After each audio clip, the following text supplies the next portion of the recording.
காங்கிரஸ் நாடாளுமன்ற உறுப்பினர் ராகுல் காந்தி தேர்தல் ஆணையத்தின் மீது ஆதாரமில்லாமல் குற்றம் சாட்டி வருவதாக முன்னாள் நீதிபதிகள், முன்னாள் அரசு உயரதிகாரிகள், ஓய்வு பெற்ற ராணுவ உயரதிகாரிகள் ஆகியோர் குற்றம் சாட்டியிருக்காங்க.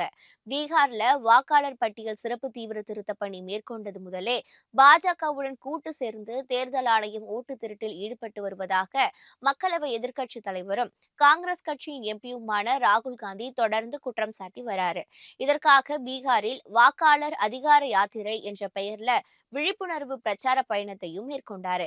எனினும் பீகாரில் சட்டப்பேரவை தேர்தலில் ராஷ்டிரிய ஜனதா தளம் காங்கிரஸ் கூட்டணி படுதோல்வி அடைஞ்சிருக்கு. இந்த நிலையில தேர்தல் ஆணையத்தை குற்றம் சாட்டுவது ஜனநாயகத்தின் மீதான தாக்குதலாகும் என முன்னாள் நீதிபதிகள், முன்னாள் அரசு உயரதிகாரிகள், ஓய்வு பெற்ற ராணுவ உயரதிகாரிகள் ஆகியோர் ராகுலுக்கு கண்டனம் தெரிவிச்சிருக்காங்க.